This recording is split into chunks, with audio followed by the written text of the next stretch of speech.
गांव के छोटे से स्कूल में पढ़ने वाला अजय बहुत होशियार था। गणित के सवाल हो या विज्ञान के प्रयोग, वह सब कुछ आसानी से समझ लेता था। लेकिन एक समस्या थी, उसमें आत्मविश्वास की बहुत कमी थी। जब भी शिक्षक कक्षा में कोई सवाल पूछते, अजय जवाब तो जानता था, लेकिन उसका हाथ जवाब देने के लिए कभी नहीं उठता। अगर कभी शिक्षक ने उसे खड़ा कर दिया तो वह हकलाने लगता, उसकी आवाज कांपने लगती और वह सिर झुकाकर खड़ा रहे।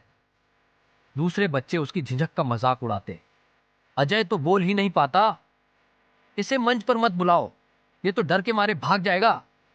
ये बातें सुनकर अजय का आत्मविश्वास और गिरने लगा। वह सोचता, अगर मैंने गलत जवाब दिया तो सब हंसेंगे, अगर मेरी आवाज लड़खड़ा गई तो। इसीलिए वह हमेशा खुद को छुपा कर रखता और सबसे कम बात करता। एक दिन स्कूल में वाद विवाद प्रतियोगिता डिबेट कंपटीशन का ऐलान हुआ।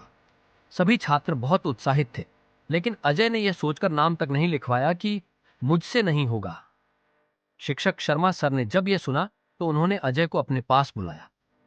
अजय, तुम इतने होशियार हो, फिर भी खुद को पीछे क्यों रखते हो? अजय सिर झुकाकर बोला, सर, मुझे बोलने में डर लगता है। अगर मैं मंच पर गया और कुछ गलत बोल दिया तो? शर्मा सर मुस्कुराए और बोले, बेटा, गलती करने से ही सीख मिलती है। आत्मविश्वास कोई जादू नहीं, ये मेहनत से आता है।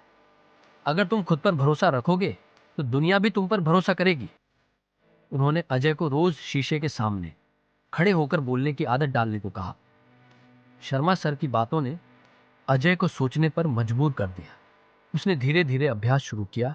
पहले वह अकेले में शीशे के सामने खड़ा होकर बोलने लगा, फिर वह अपने छोटे भाई के सामने बोलने लगा। उसके बाद उसने अपने मित्रों के सामने छोटी छोटी बातें कहना शुरू किया। धीरे धीरे उसका डर कम होने लगा।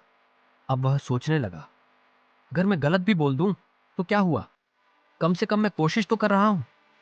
शर्मा सर उसकी मेहनत देखकर खुश थे। उन्होंने कहा, बस इसी आत्मविश्वास को बनाए रखो, तुम जरूर सफल होगे। अंततः वाद विवाद प्रतियोगिता का दिन आ गया।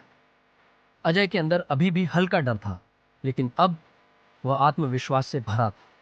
जब उसका नाम पुकारा गया तो उसने गहरी सांस ली और मंच पर चला गया। पहले कुछ सेकंड घबराहट हुई, लेकिन फिर उसने अपने अभ्यास को याद किया और मजबूती से बोलना शुरू किया। पहले वाक्य के बाद उसका आत्मविश्वास बढ़ता गया।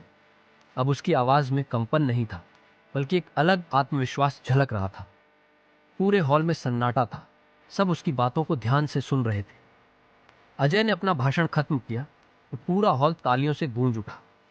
उस दिन अजय को समझ आया कि आत्मविश्वास कोई जादू नहीं, बल्कि मेहनत और निरंतर प्रयास से आता है। अब अजय बदल चुका था। उसने न सिर्फ प्रतियोगिता में जीत हासिल की, बल्कि अपनी झिझक भी खत्म कर। वह अब हर अवसर पर खुद को सामने रखता, खुलकर बोलता और अपनी बात रखता। यह बदलाव देखकर उसके माता पिता और शिक्षक बहुत खुश हुए। तो दोस्तों, कहानी से यह सीख मिलती है कि अपने डर को स्वीकार करें, लेकिन उस डर को अपने ऊपर हावी न होने दें। नियमित अभ्यास करें और खुद से बातें करें। हर दिन छोटे छोटे कदम उठाएं और असफलता से बिल्कुल भी न डरें। अपने आप पार, अपने ज्ञान और क्षमताओं पर भरोसा रखें। आत्मविश्वास एक पेड़ की तरह होता है।